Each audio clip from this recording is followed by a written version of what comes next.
Welcome to Ear Biscuits. I'm Rhett. And I'm Link. This week at the round table of dim lighting, we tackle the question, what would you do if robots took your job? All of a sudden, we have a whole due to automation, season of television about your this. career Link. needs to change. Yeah, that's right. This is the inciting event of Buddy System Season 2. That's right. Not to promote that, but we could promote it. And what did you do when you lost your job to robots? Well, we can talk about that when we talk about it. Yeah, because there's a lot of parallels between our Buddy System Season 2 characters and the real us, even though it's us in a parallel universe. By the way, they're releasing Buddy System Season 2.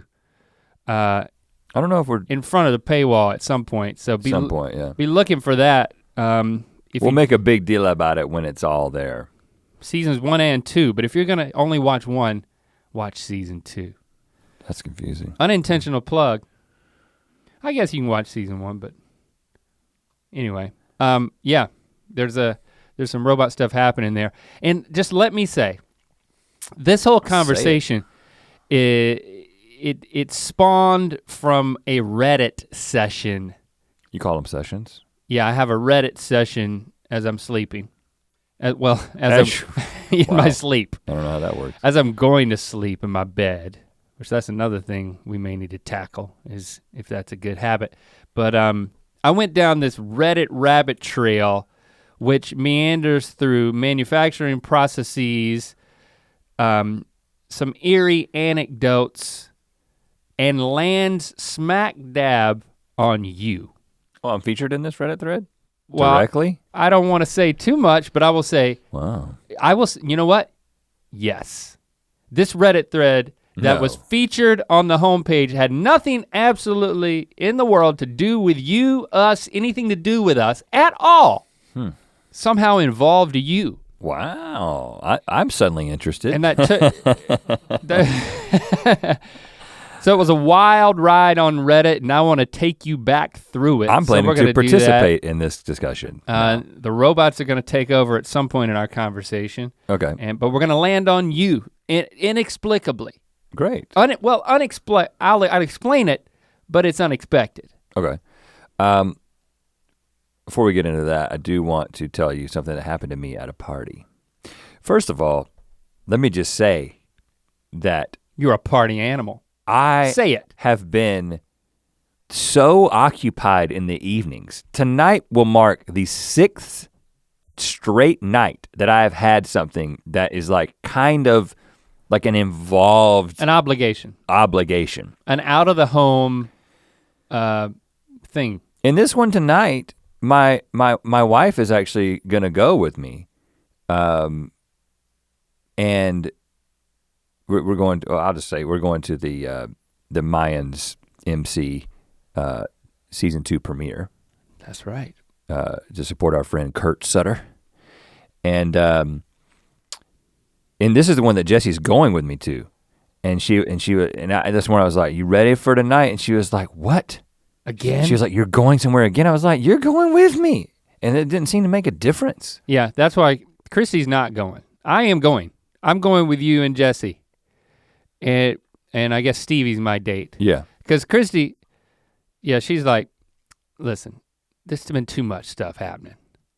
And I mean, if it wasn't for like a sense of, well, I want to go for what it is, but I don't want to go because it's just going somewhere else. I understand that. And I said, listen. And I'm almost like, you're going, that's good enough as if both of us are going, that's enough support. But that's kind of lame, I'm not gonna do that. I appreciate that. I could change my mind. I could bail. I wouldn't be surprised if you did, but I certainly hope you go. But it has been too much. And then I say, this is not typical. And she's like, you always say that.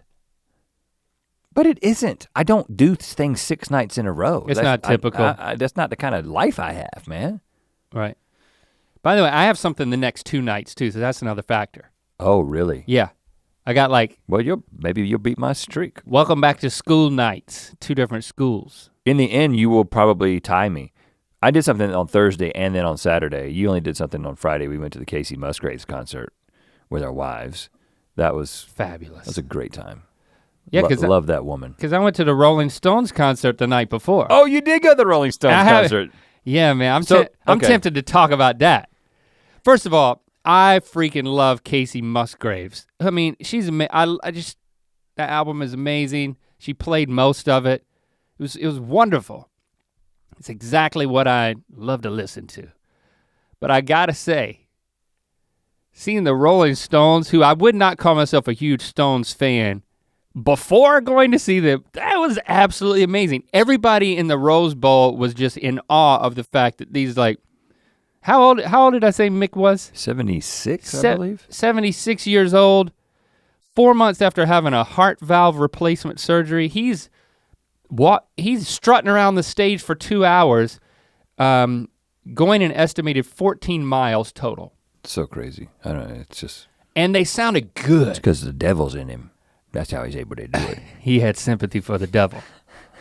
Man, me and Britton had a great time. It was his treat.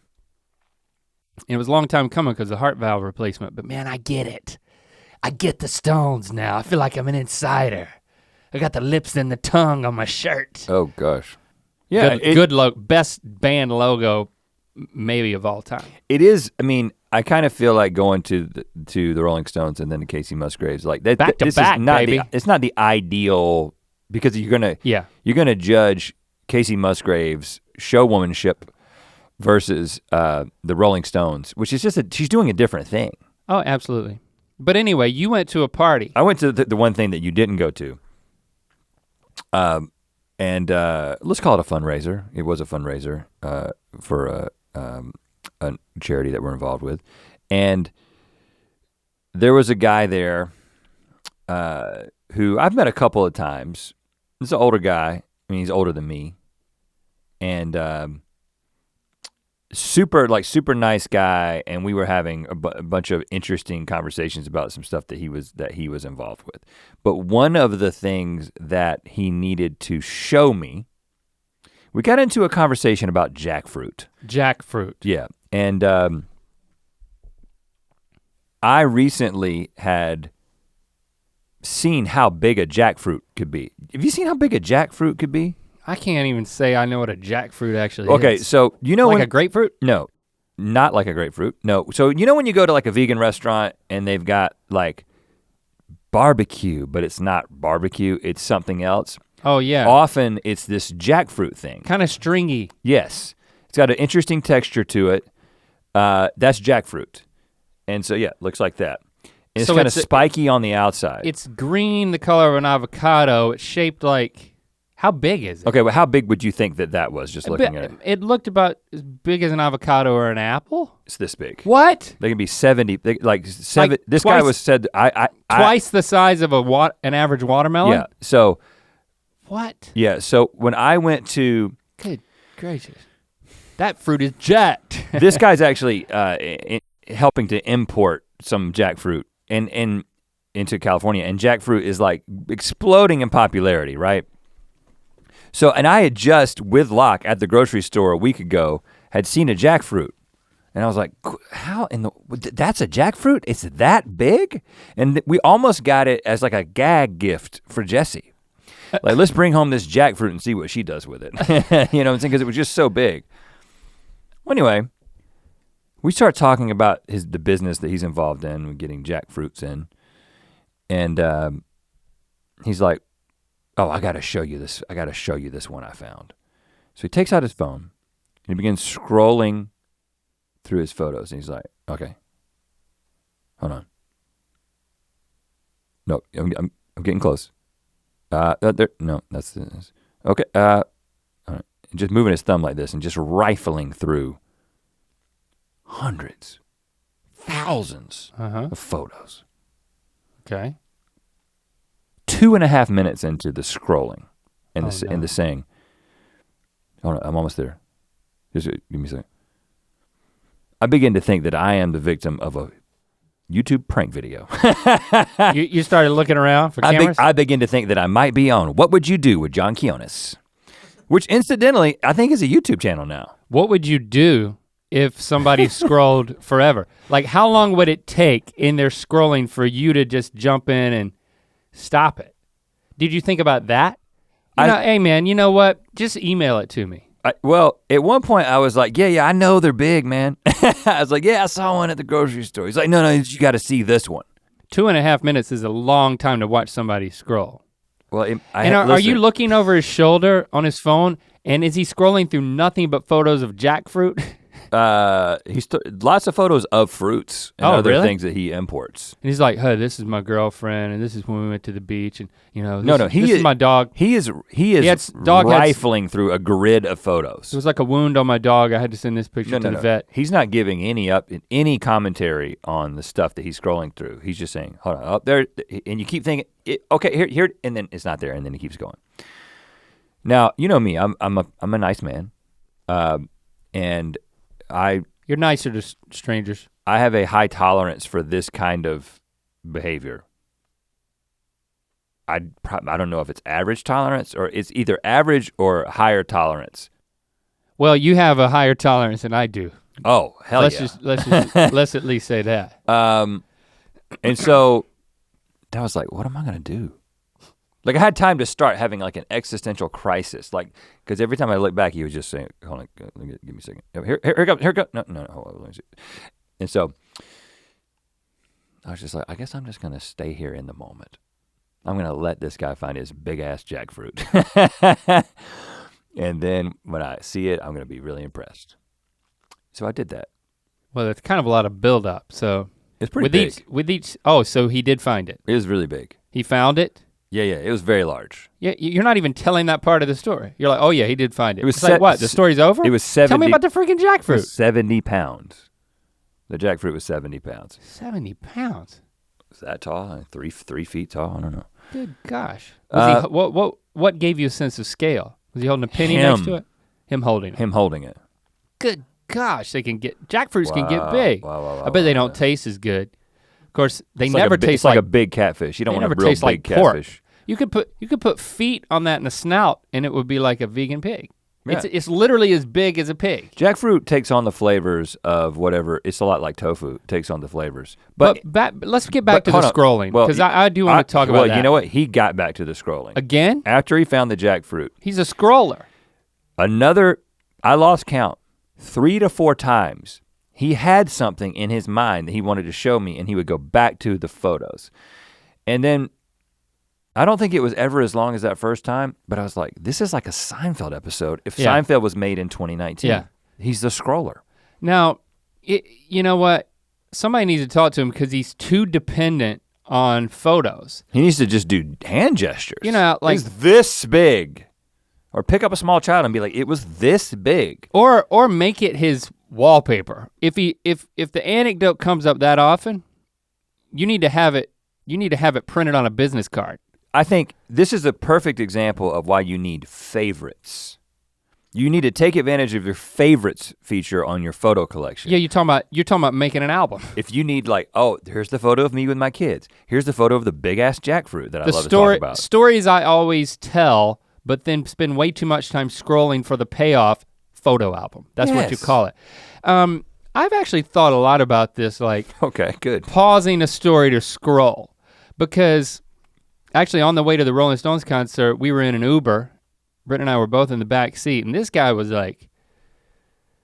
coming on strong. Like he wanted to know everything about us, and like really.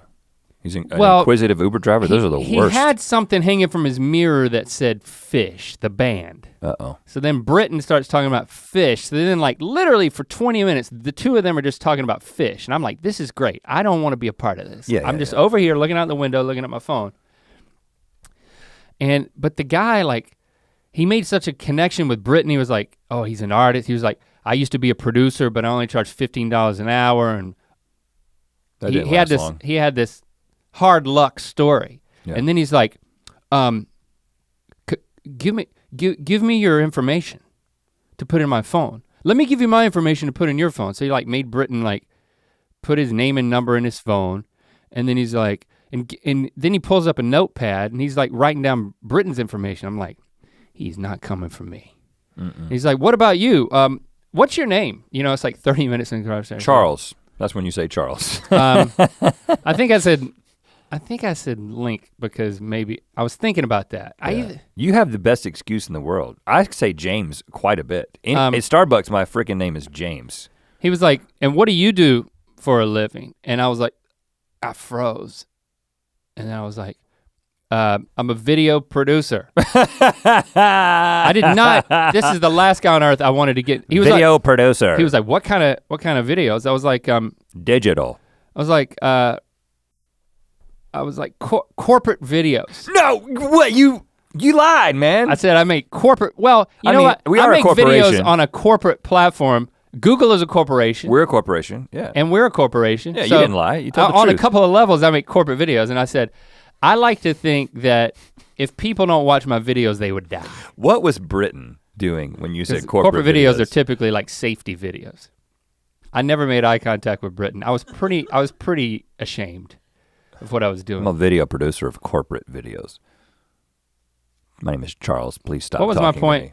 Oh yeah, and then he goes back to talking about the Fish concert. Yeah. Hey, mission accomplished, man. Mission accomplished. And he's like, man, I was on the front row of this show, and like he starts scrolling through his. He's scrolling and driving? He's scrolling and driving. Well, we're in bumper to bumper traffic in the Rose Bowl. Got it. All right. We're trapped with this guy. It could be an hour. Oh, trapped with a scroller. And now he's scrolling. And his phone's up there mounted. And so I'm like, should I look away? Should I look at his photos? He's not scrolling that quickly. And he's saying things, like I said, he was like, oh, this is me and my girl at the beach. And yeah, this is like a screenshot I took or something. And it's like, oh, he's at least he's a commentary laden scroller, which is better than a non-commentary. But I feel like you should look away. It's kind of like when somebody's entering their password, like if you want to help somebody with their laptop, like an in-law or something, like you want to avert your eyes when they put their password in. You know what I'm saying? I do. I don't see how it's relevant, but I appreciate. Well, when somebody's scrolling through their entire photo life, you're seeing just to into get their to life. A jackfruit, you never know what you might see. And there's lots of things I don't want to see an Uber driver do. You know what I'm saying? Okay, got it, yeah. You know? That's a different album. I'd like to see him just drive and be quiet. He actually talked about, he made a comment about, man, I really enjoyed talking to you, and this is in the middle of the conversation, not the end. Talking to Brittany, he's like, because a lot of people do get in the car and they're like, you know, they're like dips, they'll just like be quiet. I'm like, I'm a human, you're a human. And I'm thinking, that's me, man. I don't really think you can call that a dip.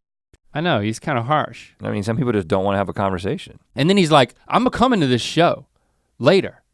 And then he's like, I'm gonna pull you guys right up here. And he's like, he goes through the parking and they're like charging like $20 for parking. He's like, I'm just dropping these guys off, so they let him go through. And then he's like, I'm not leaving. And then it dawns on me as he's pulling into a parking space, this guy is gonna be with us all night. And then he's like, he's parking the car, he's like, I'm gonna give you 5 stars and I'm coming to the show. It's like, do you guys have an extra ticket?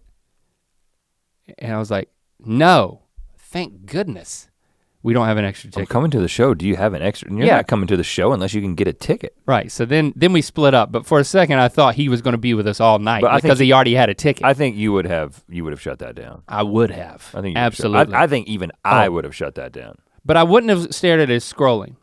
See, I'm human. And I think people who have a low capacity or high capacity for tolerating scrolling have a low capacity for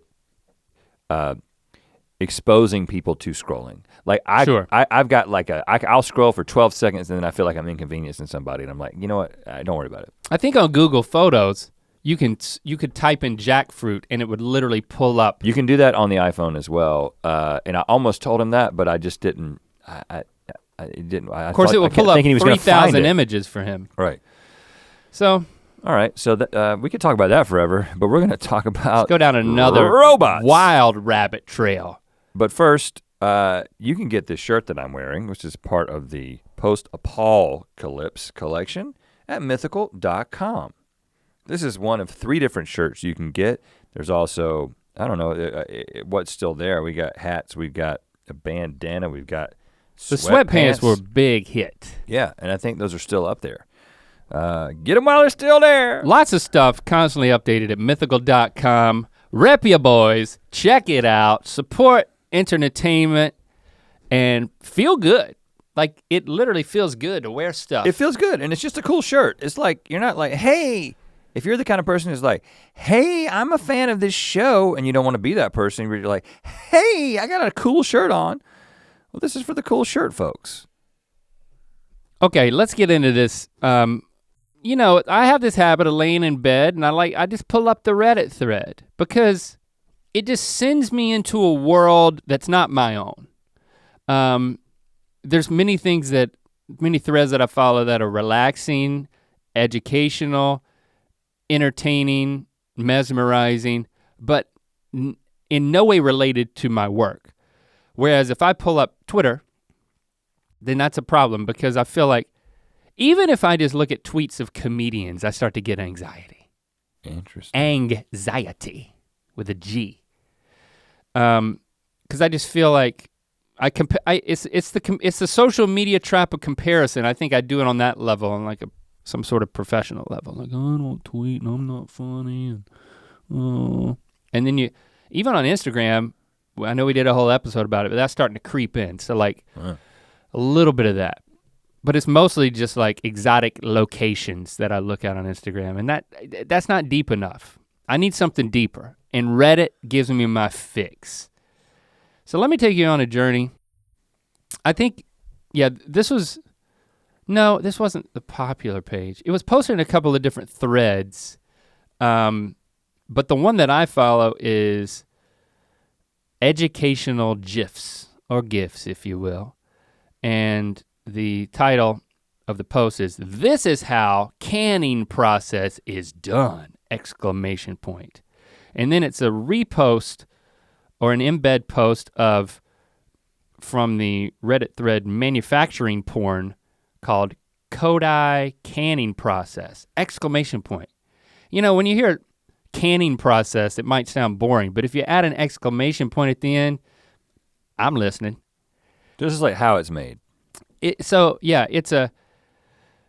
video of a can of what is beer. I couldn't tell what it was because it's not a can that I would recognize. Maybe Kodai is a name brand? I actually don't know. So this video is cool because yes, of course it loops, but it shows 3 different steps in the manufacturing process before it loops. So it starts and you see them like spinning on the lid of a can. And I never really understood, I was really drawn in. I never really understood that the top of a can, like where you pop it open, like that's sealed on.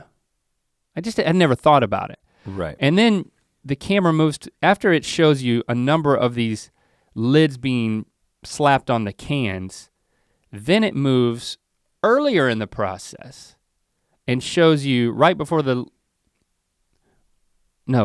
later in the process. It twists the can lid and spins off all the beer foam. And then it goes earlier in the process and shows you all this foamy beer coming out before the lid is slapped on. Yeah, I think this GIF is just looping in the wrong place, or maybe, because this is the beginning. It's coming in with the beer. See the beer coming in with all the foam, then they scrape the foam off, and then they throw a lid on, and the way that the lid slides on is just I never thought about nice. The fact that, because its content's under pressure. Does that mean that it's extra carbonated when it goes in? Is that why?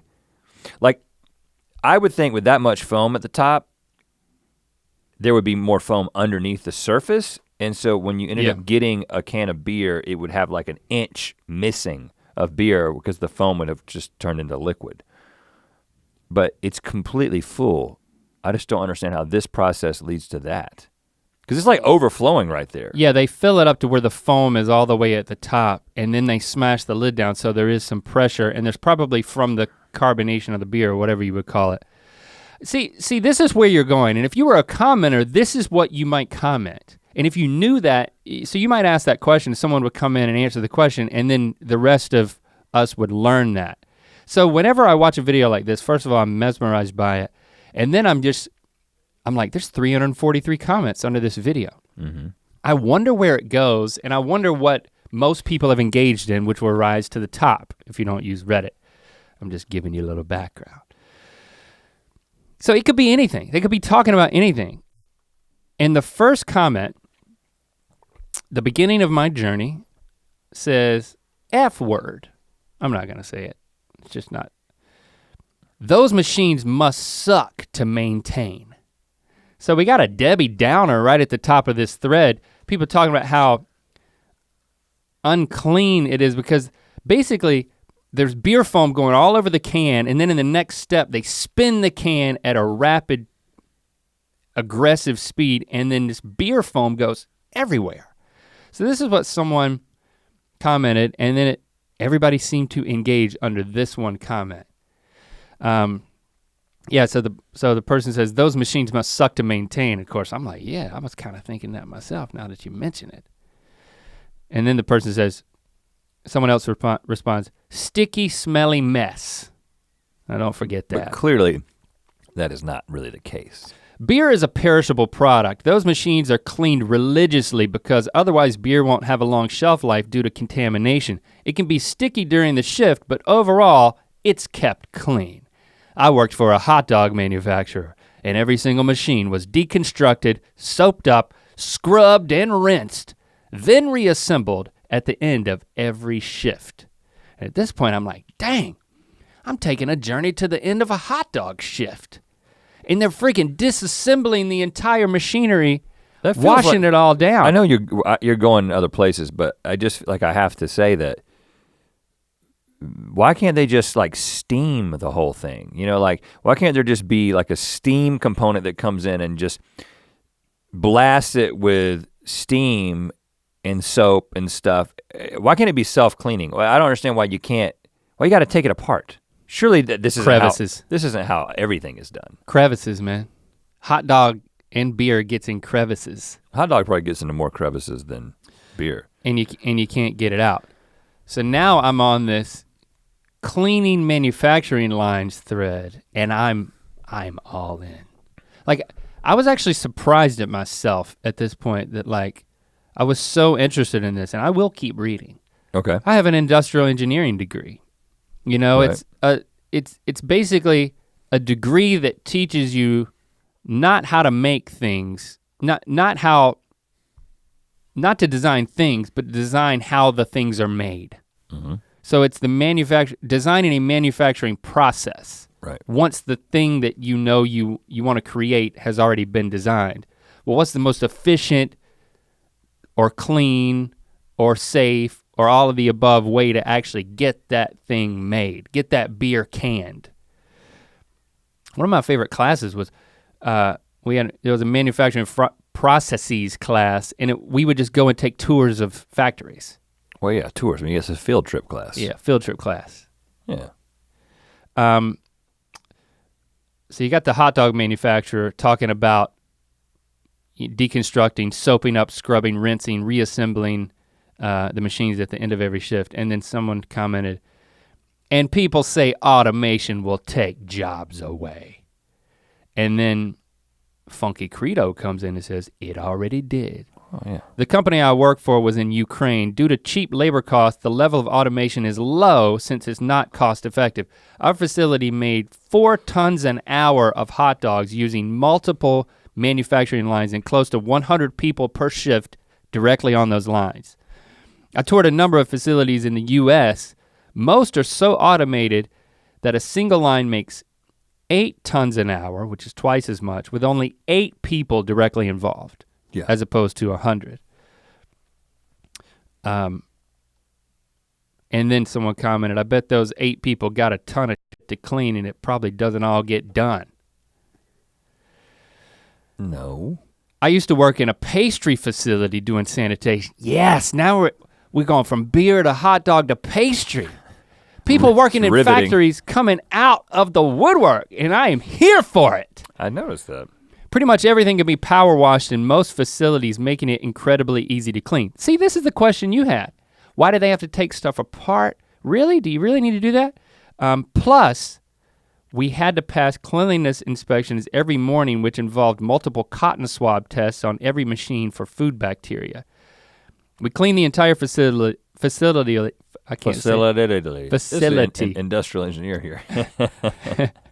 We cleaned the entire facility with like 3 people versus the 15 that worked the line. Needless to say, I'd far trust US cleaning since it is typically all designed to be cleaned and multiple tests are run before the facility can even open. Because the moment that you get bacteria on the equipment and it's transferred to the food, you basically are completely shut down. Your livelihood is gone. So right. All the incentives are to maintain very high standards. And another commenter comes in and talks about how in other facilities that the machines do start to clean themselves, but there's still like rigorous swabbing that's happening. Right. You know, I think I would do good in a place that involved rigorous swabbing, but I would still be very anxious. Like you'd probably never find anything on your swab. But even the rigorous swabbing can easily be, well not easily, will eventually be automated. I mean, all steps can be automated. The rigorous swabbing will be automated, right? It could be automated.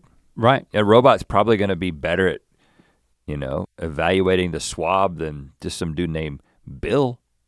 And then Trepanation by 45 swoops in and expands the convo. Uh-oh. There's an interesting, albeit slightly esoteric argument for automation that suggests that once we as a species get through the initial bumps of steadily implementing it more and more, that humans will thus be able to concentrate their lives more on their truly passionate pursuits due to the vast elimination of boring, tedious tasks. That once we're free of manually having to, quote, waste our lives performing the various tasks out of necessity, we'd have the opportunity to become more in touch with our humanity and spend our time pursuing the things that we truly love, and that a majority of previous jobs that related to performing such boring work would translate towards less intensive automation supervision or orchestration, etc. Obviously, there's much, much more nuance to that sort of cultural development, but it does strike me as an interesting and somewhat counterintuitive notion, don't you think? I think there's a lot of assumptions about human behavior built into that. Yeah. Haven't you seen WALL-E? There is an assumption that we can, once we're freed up, we'll be able to, people will instinctively concentrate their lives more on their truly passionate pursuits. Some people will. Yeah, in WALL-E, as I call it, if memory serves me, I don't remember much of the plot. Well, if memory serves you correct. Or much of the dialogue. It could serve you incorrect. it could disserve me. Yeah. There's a bunch of unhealthy people just slobbing around in hover recliners watching screens. Right. Yeah. Robots doing everything. I mean, we on spaceships. We have leaving the planet because it has been destroyed. We do have some data on this, right? I mean, there are people who don't work for whatever reason. I'm not talking about people who want to work and can't, but people who are choosing not to work. They might be retired. I guess the retired community is an example. So you've got people who are inactive and watch television, eat and watch television and become the types of people that were featured in WALL-E. And then you have another set of the population that chooses to do activities, what might be referred to as active leisure. Mm-hmm. Some things are more active than others. So you're using the retirement thing as an analogous to, well, if your job was taken away and then you had to find a new job, but you would have to find one, you would have the opportunity to find one that you were more engaged in. Well, than something that was more monotonous that a robot could do. Well, and I like to extrapolate things out to just the logical conclusion, right? I mean, a lot of people make all kinds of arguments about how automation is actually not going to lead to unemployment. And I don't really want to get into it. That's kind of a boring, I don't want to get into that boring conversation. I think that- We could just talk about cleaning manufacturing equipment the whole time if you don't want to, you want to make sure we're not boring. Well, what I'm saying is I don't want to debate whether or not automation is gonna really be a problem for people's jobs, but I think that it's kind of unavoidable if we don't which I actually think that the chances that we just exterminate ourselves because we're not dealing with global crises in the way that we should. We're dividing as opposed to being unified and coming together and solving problems.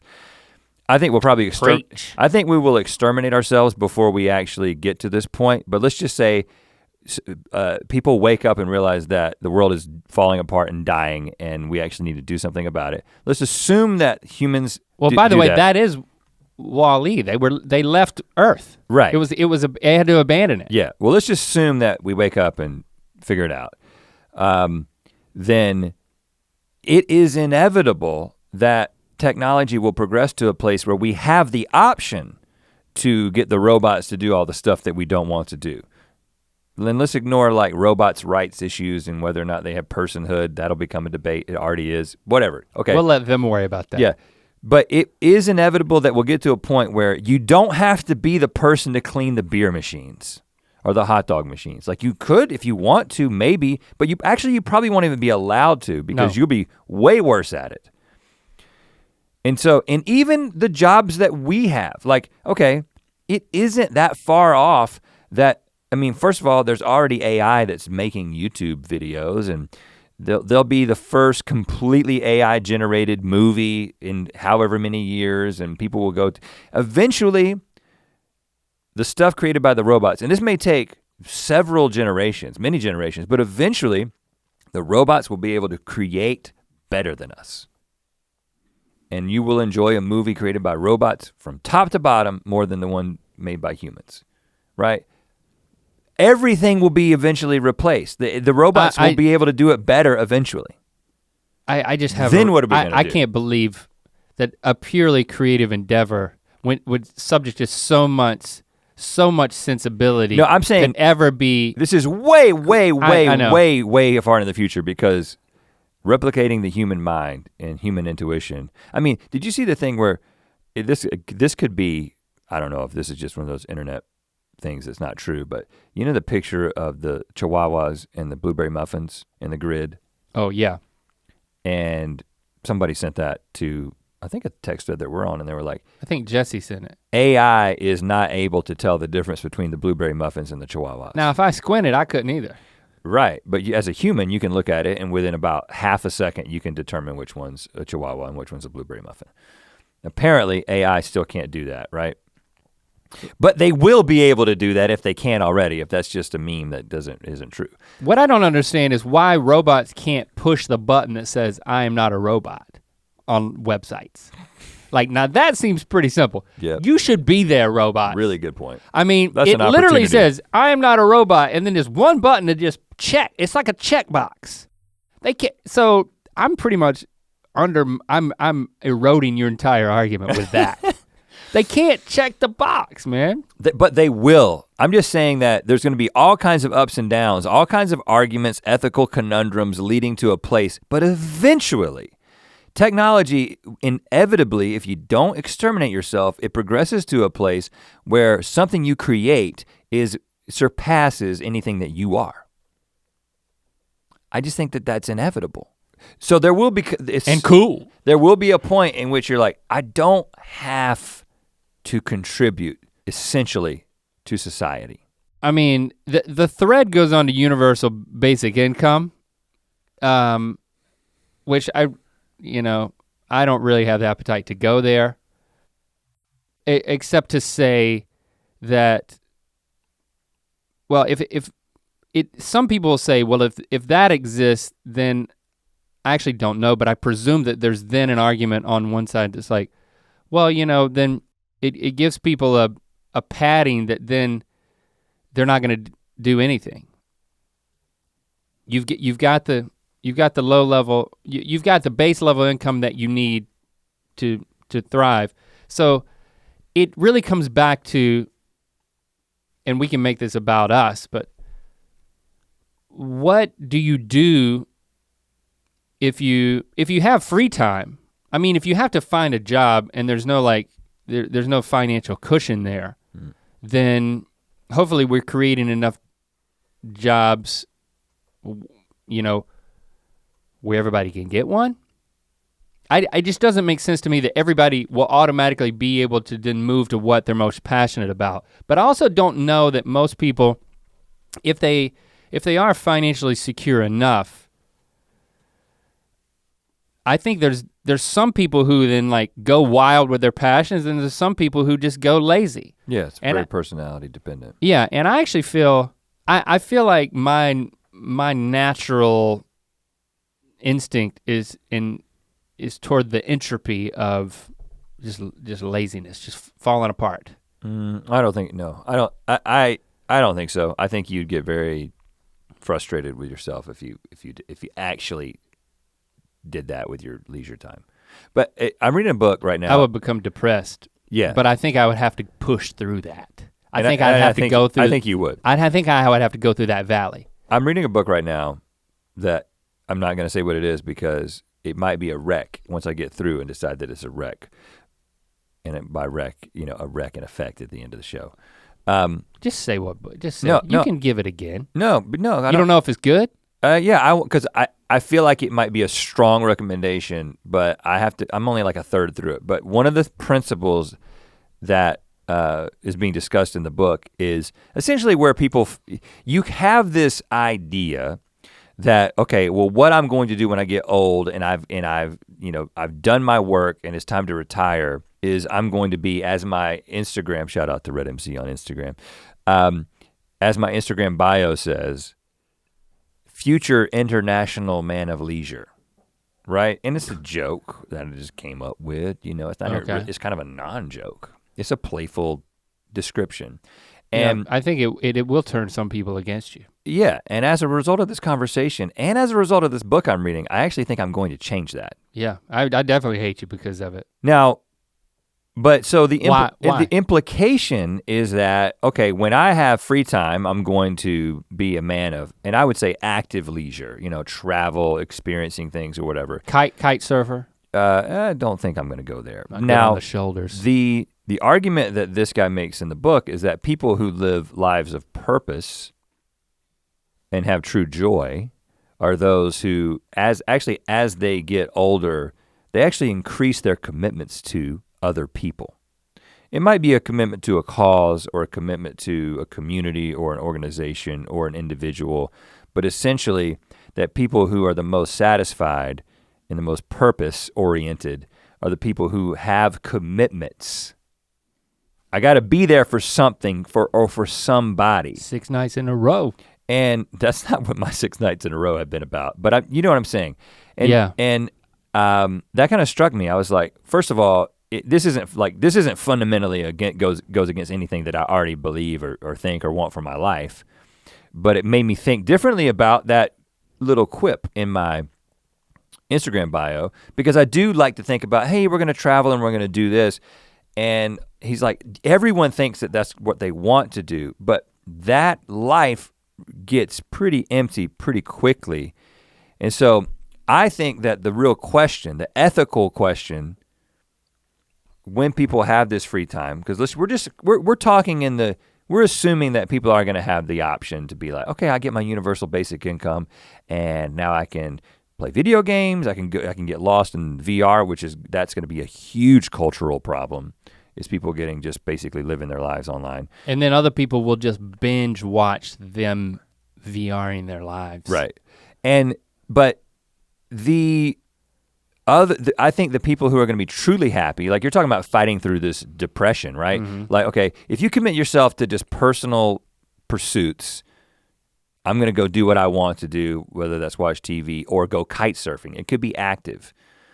I do think that eventually you're gonna be like, I kinda just, there's not a lot here. This isn't what. Why am I here? Humans are Why am I even still here? Yeah, and so the principle in this book is that we think we're all about independence, but really we're built for interdependence.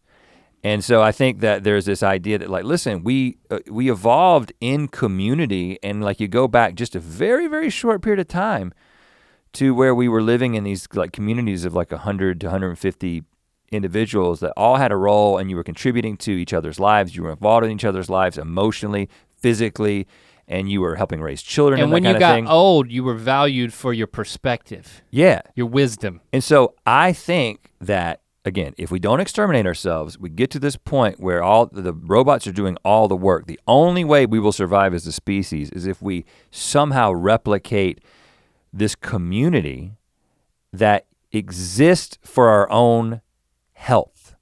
So you know what I'm saying? Like we will come up with roles and interactions and relationships for our own personal well-being that may not even be, they're not contributing to like the GDP because the robots are doing all that. This just becomes about just well-being amongst people. First of all, and that's not a ton of people. That's something to pay for. Billions of people. You can make a living doing that. More people than the world can probably support, but. It doesn't have to be charity. I mean, there's occupations associated with this and more can be invented.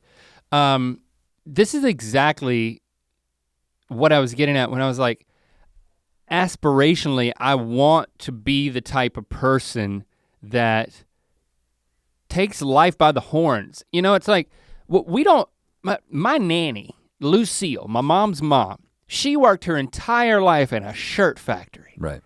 You know, and my Aunt Vicky, right beside her. Aunt Vicky was a folder, I believe, and Nanny was an inspector. You know, the little sticker you get with a number. With the name on it. Well, the number was- Inspected by Lucille. Lucille was number, I don't know, maybe she was number 9. She's number 1 to me. But that's accountability in the factory. That's why they put the sticker there. It's not for anybody else. Just if something's screwed up, then Nanny gets a demerit. Right. But I mean, it's that red cap factory on the far side of Lillington across from Bird's Drive-In, that trailer where they had the amazing burgers. Yeah. And now there's just a Burger King over there and it sucks. Every day of her life. I mean, like, I'll need to ask her how many years, but like. She did it longer than Vicky, right? Or they stopped she at the retired. Same, Vicky went to work at the school. Yeah. But her entire working life, she worked in one shirt factory the entire time, man. Right. I mean, it's like, we have this amazing job where we're so creatively fulfilled and every day's different. I mean, our calendar's filled up and we're told where we have to be and what we have to do and we have to fill all these slots and we get grumpy. But we are doing our passions. Like, oh yeah. There's few people on the planet that the percentage of their time is dedicated as highly as ours is to our passions. Yeah. And maybe that's a factor, but I don't, for me, but I think it's more still a personality type that like, it's probably both that like, okay, if I had time, I would just like veg out. And maybe that's because I'm so fulfilled. And maybe the average person who isn't would more likely pursue that than not. But I wanna be the type of person that as I continue to gain space in my life to make decisions with what I wanna do, that it's things that are healthy, but also meaningful and beyond myself. You can save the wreck, but just tell me the name of the book.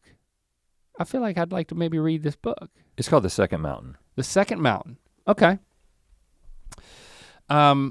Yeah, so I'm interested in that. I think that, cause I don't know that I'm that type of person. I mean, like even this weekend, it's like I'm going camping with the kids, but it's because our friend Nick said, hey, I'm going camping with my kids.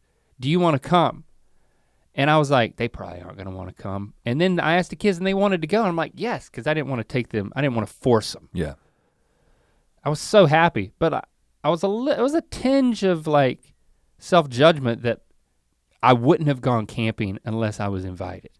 Like I had the time and my family has the appetite, but I didn't take the initiative to do it. And I wanna be the type of person that's like, continues to do, not just sit on my butt.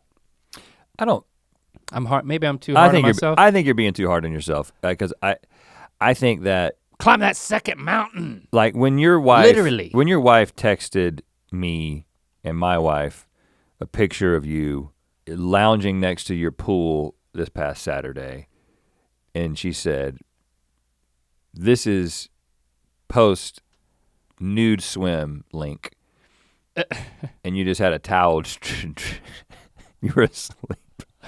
and you had a towel draped over your nether regions. And she was like, still nude, by the way. I didn't judge you, man. You know what I thought to myself? Man, I should take a nude swim right now. I should be in my pool naked and then lounging next to it. That's what I thought. Sometimes a man needs to swim naked, man. Yeah, and if you zoom in on me, look at how. You look so contented. Look how content I look right now. Don't worry, Kiko, I'm taking a screenshot for you. So you can see my contented naked body lounging by my pool. So share it with the people. Because I'm passionate about it. Again, because I think that. I don't feel bad about that. I think that so much of what makes us happy is trying to find a way to interact with the modern world in a way that is sort of in symphony with our actual biology. You know what I'm saying? And that's just I know I talk about this and you're tired of it and you don't want to hear me talk about it again when I say it all the time about, Stone Age hardware and modern age software, and those are kind of the source of so many of our problems. But I just feel that way. And so like what you're doing when you lay next to your pool after you've had, like, we work hard. Yeah, we have a great job. It's not a hard labor job. My hands are soft. You know what I'm saying? The tips of my fingers the tips of my left hand fingers are pretty callous because I play the guitar, but my hands are soft. I used to shake hands with my Uncle Jake, who was a pipe welder. And that dude, it was just like going into the sandpaper section of the Home Depot and just brushing up against it. I mean, his hands it was something other than human skin. It was like boulders wrapped in sandpaper. Yeah. Wrapped around your hand. It was just like touching a man wearing a glove, and then you're like, oh, he doesn't have a glove on. His hand has become a glove. And that man worked hard, lived hard, died young. We don't live that kind of life. Well, he shouldn't have stared right into the welding arc. I don't think that's what it was. He took the appropriate safety measures, I believe. We didn't wear gloves. We have we get to do, like you said, privilege out the wazoo. We get to do what we want. We make our own schedule, but we have committed ourselves thoroughly to these aspirations and these dreams on this probably delusional level, and we end up spending a lot of time on it. So when I get home at night or on the weekends, like, I'm exhausted because emotional exertion is a real thing. Like, we're putting our hearts and souls into what we're doing and performing and creating, and it is exhausting and it does have a physical toll.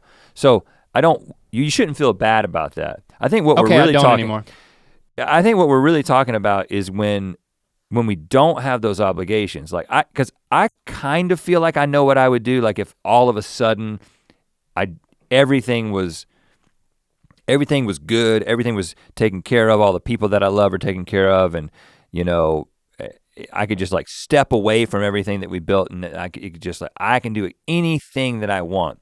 What I would most likely do, like, my first inclination is to just fill my time with other creative endeavors, but things that don't necessarily have to be a commercial success, right?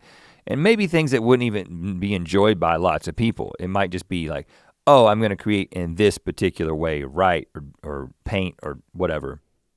Or I've got this passion project and I wanna do that.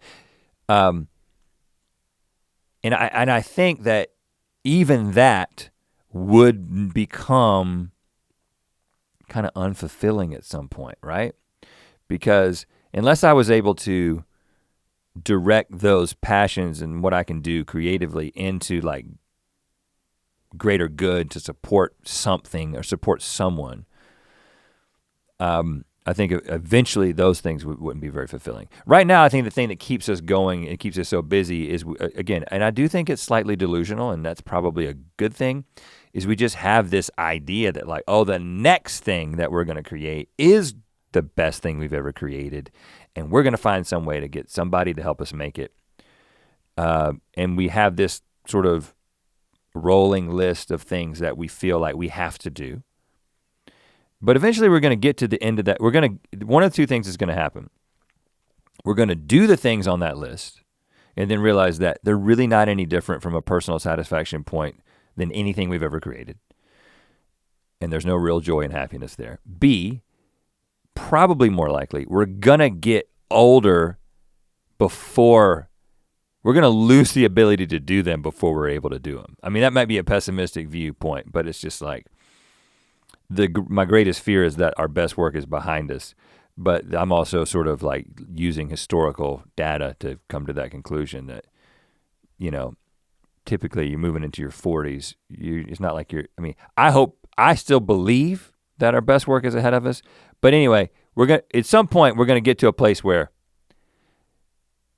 we either done it or we weren't able to do it, and now we got to make a decision about what is life going to be. That's the more pressing question for me personally, because I feel like we're going to be answering that question for ourselves in a way that maybe the society as a whole is going to be answering that question in the distant future, because we've got privilege to do it. I feel like you need to ask yourself that question much less, but the average person might need to ask themselves the question much more.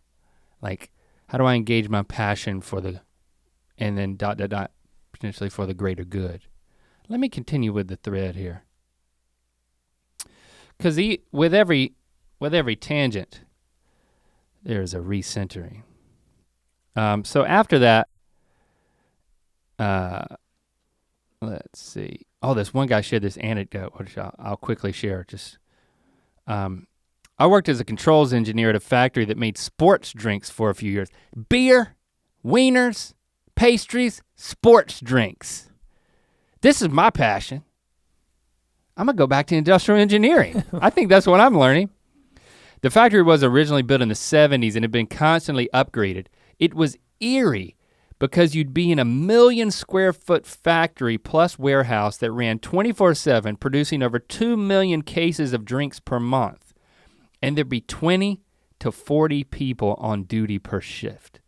So you could be on the factory floor and potentially not see another human being for hours. That's crazy. I would love to go into a facility like that. The break room and parking lot were all sized for hundreds of people. So everyone would be on lunch break and it'd only be a small corner of the room with people in it. It always felt a little bit eerie.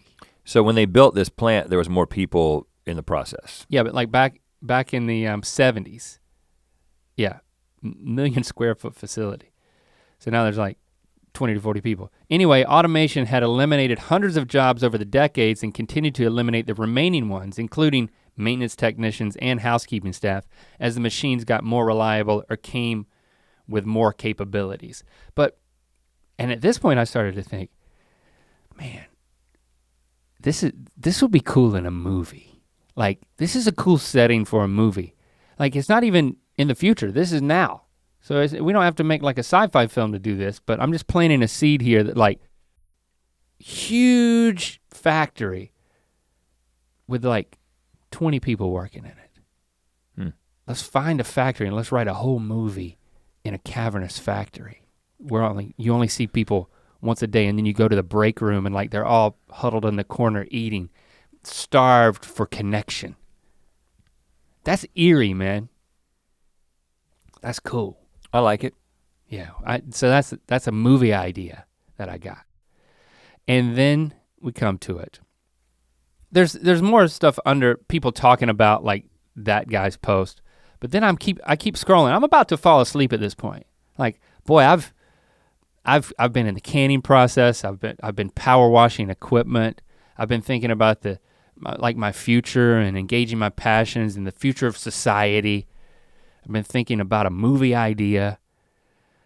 And right before I shut my little phone and shut my little eyes, I read it.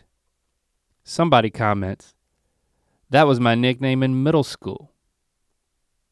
And if you scroll all the way back up to the top, you'll remember that the second comment was "sticky, smelly mess."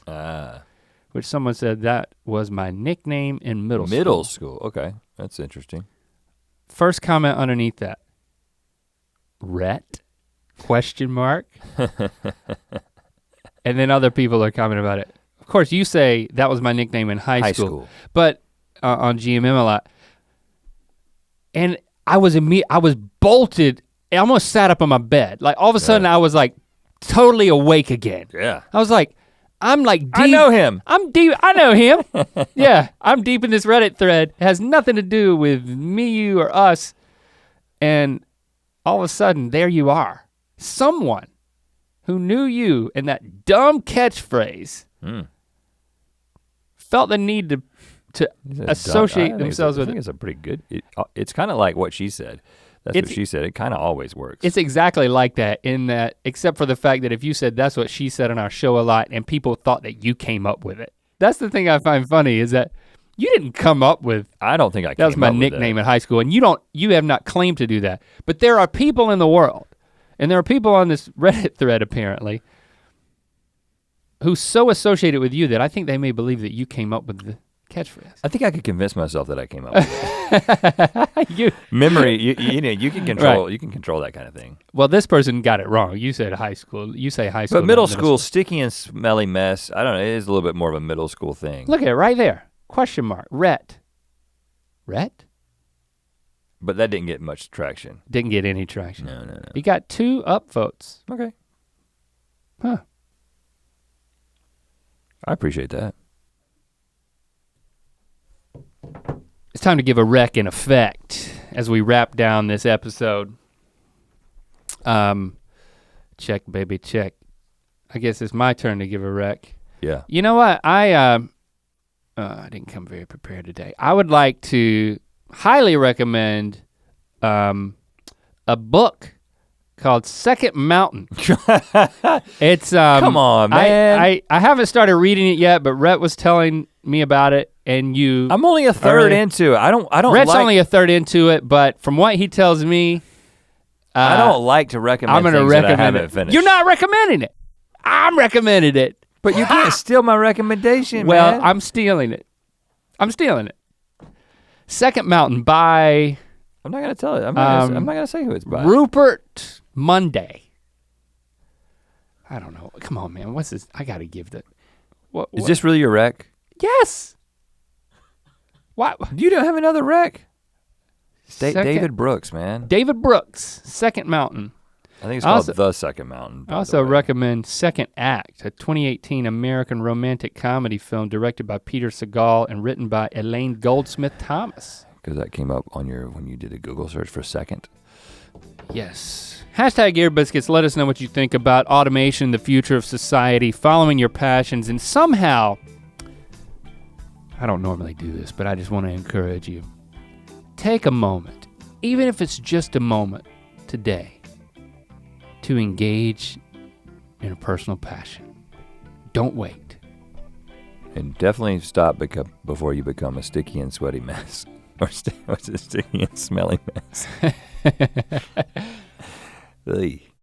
To watch more Ear Biscuits, click on the playlist on the right. To watch the previous episode of Ear Biscuits, click on the playlist to the left. And don't forget to click on the circular icon to subscribe. If you prefer to listen to this podcast, it's available on all your favorite podcast platforms. Thanks for being your mythical best.